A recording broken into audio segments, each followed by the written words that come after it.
Hi everyone. I hope all of you well, and I have a plan for discuss about the pension and pension system in Denmark, and there are some tax advantage. How can you can use the pension money to get this tax advantage, and what is the option there for every Danish people and also for the foreigner, and what is the advantage and disadvantage to having a pension and putting more money for the private pension, all these things. Before I going to start the main topics, I have some request, and I check my the channel analysis data. I saw that there are 72% people the watching and the hearing my YouTube video, but they are not subscribed. So I requesting you, if you please subscribe the channel if you like it, and if any impact in your life, and if you know something, is a really kind of like appreciation for me. And the people who are first time, I'm Abhijit Kumar Das. I'm a academia. I'm teaching accounting, finance, and related courses, and I have 8 years industry experience in working in finance, accounting, internal control, and I have my bachelor, my 2 master degree in finance, in finance profession, and finance degree accounting also in from Sweden, also from France, and I did my masters from Swedish stock market. So I also did it so many courses. I'm living in Denmark for 16 plus now, so all of my education, all of my industry experience, and all of my academia now, the all in all make me to having some kind of knowledge about how the financial system work in Denmark. So I have several topics I cover. Please, you can check this on from my channel, but today I will mainly focus on the pension system in Denmark. First of all, Danish is a strong pension system, and it's a good part for the for the people who are living here, because if you working somewhere, there are some standard, like the company paying some money as a pension. It goes to the pension account, and also you can pay some money privately from your account. So this is the money it will be as goes to some kind of pension company are going to this, and this money they're going to invest on the behalf of you, and this money will be compounding gradually until the year you will be retired. So retirement period also, in Denmark, because of the work-life balance of the living standards is getting extend now. People now, I mean, living longer period, and they are politician, they are having some discussion how to actually they can sustain their welfare system. So that's why now it's getting longer and longer, but in general it's 17 years, but most probably going to be extend the period. So when you working, you have some kind of agreement with your company. Actually is already decided by the union. Some company have the collective agreement, and some company have some kind of other trade union to make a decision. We give you 10%, 8%, or 12% pension to the employee, and employee can put money as much as the one, but the money goes to your pension account, but he cannot draw the money before that. Of course there are options to draw, but at that time you will be losing 60% of your money. For example, if you have a 10,000 savings money, you don't want to live in Denmark, you want to draw the money before the retirement period, you have to pay 60% tax. So it's a huge tax. So more than 0.5% money is gone. So this is the complicated system. It's because of the controlling system. So uh, and also if you retire over the period, in the retirement period will be come up, you get first of all public state pension. It's called Folkepension. So it's paid by Danish government. Every people who are living in Denmark, they're going to be some fraction of pension. So how they actually make the duration? If someone want to get a full pension, they have to live in Denmark for 40 years. So it has otherwise or maybe it has to be start for age 15 until the retirement period you have to live here. So the counting this 40 years period you have to work or you have to live here. Oh, it's not like full 40 years you have to work, but you have to live 40 years. This is the criteria. Okay, if you live for 20 years, so you can get a 50%. If you live 30 years, you can get a 70% of the pension, the state pension money.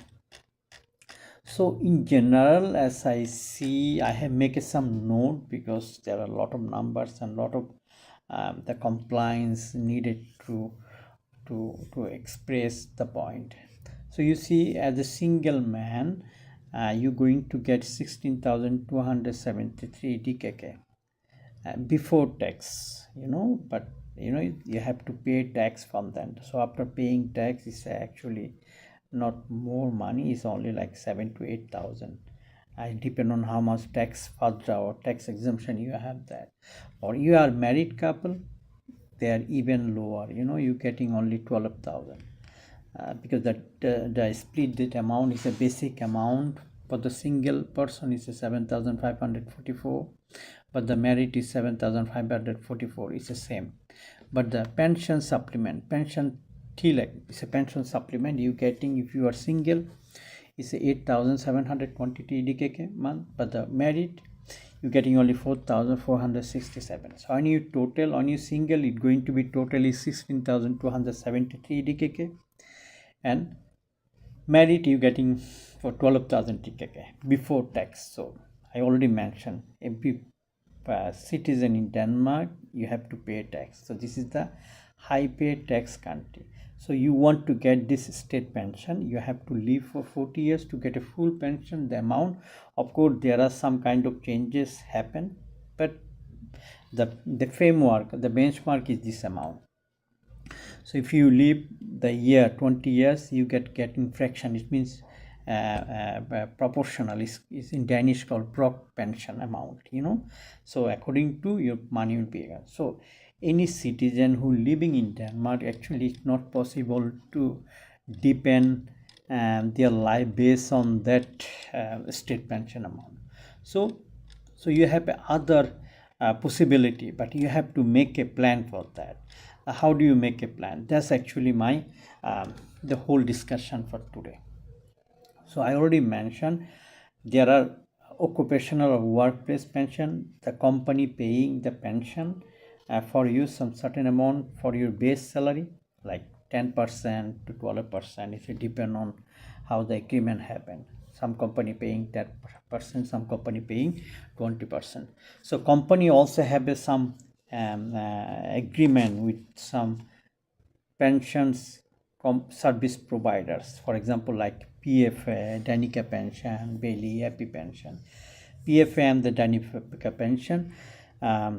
Danica is the Danske Bank service, then the pension name is pension company is Danica Pension. PFA, they are not a bank, they are only like pension company. So you can use that. So beside the occupational or the workplace pension, you also able to contribute some pension from your private money.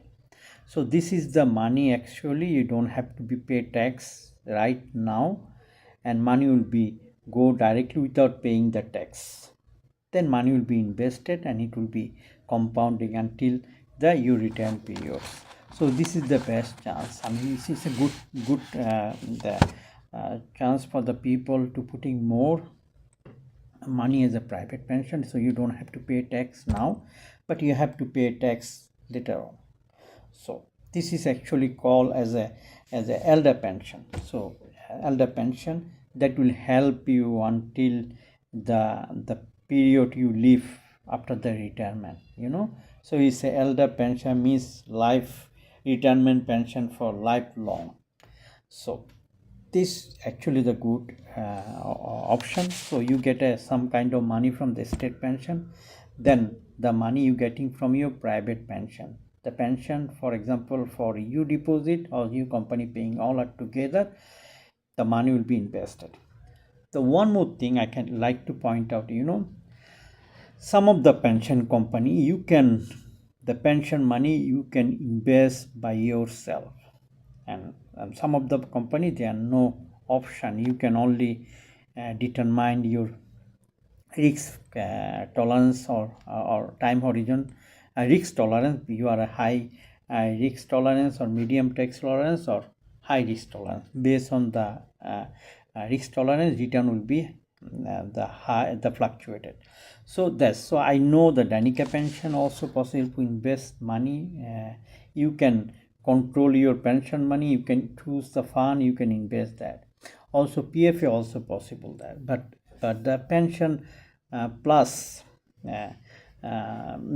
pension plus pension, this is actually mostly for academia. I have that, but they are not possible for invest the money directly by us. They will invest the money on the behalf of, but you can choose our risk factor, high, low or medium. So this is the option. So there are also another option. If you have any invest in any pension company, you can talk to them and you can invest the money if you have investing knowledge. So in that sense you can save the money. Another point I like to point out here, the invest the money you through your pension money, this is the lowest tax in Denmark. Only you have to pay 15.3% tax on your return. This is the lowest tax. So the people, or mostly the Danish people, they're actually putting more money. The money are compounding and then we're getting in retirement time, because other the normal investment you have to pay high tax 27% for certain amount, and then after the certain amount you have to pay 42% tax. So this is the huge compared to the 27 and 40%. But here pension money, if you invest, you only have to pay 15.3% from your return. So that's actually the good one. But one bad thing is you have to pay unrealized gain tax, even though you not sold your investment, but every year they will taking the money 15.3% from your return, and the next is, but so that's one thing is a bad, but the long run I think is a good part. And the elder pension, the pension retirement pension, there are also another chance. If you want to put some lump sum amount, some kind of the changing the amount every year. This year is 62,200. If you have any liquid or cash, you can put it that money in this service elder pension. Then you don't have to pay tax right now. So the money will be compounding and the money will be pay out tax until the retired. So this is the option also. So it's a tax deduction at this moment, but when you will withdraw the money after the retirement, you cannot be before your mature time. So it will be locked until the retirement period. Then you can withdraw, then you can pay tax. So this is the one kind of option, occupational tax. Of course, there are some ATP pension. Is normally like you have some labor market supplementary pension. Also, people paying that. This is the option. Also, you can use that. So, and within the pension company, there are another name is called red pension. What is this? Installment pension. You putting some amount of money, and when you'll be retired, you getting the money for 10 to 30 years, some big amount of money from the pension company. That's also tax deductible.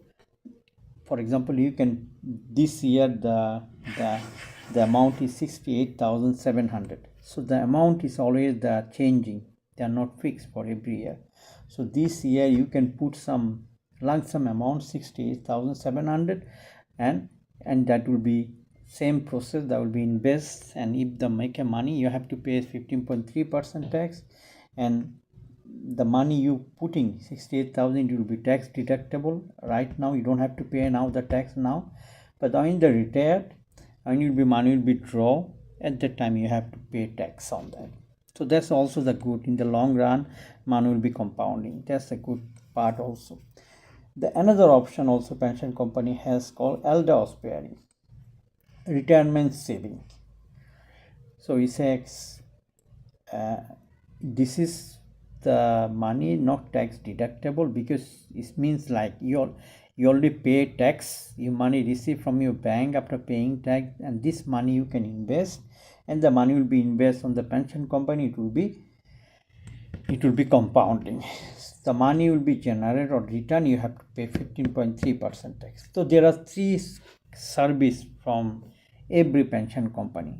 There are so many pension company.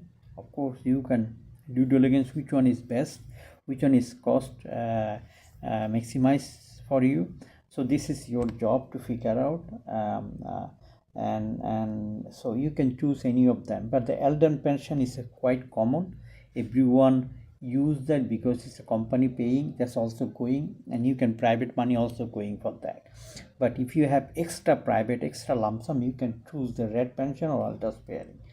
So what is the difference? Elder pension is retirement pension. It will be after the retire, it will be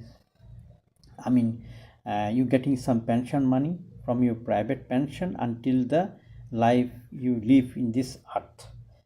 And the red pension is after the retirement, you getting some lump sum amount for the pension company for a certain year, for maybe the 10 years. It's also have a process how many year you want to get this installment. So it's a lump sum amount.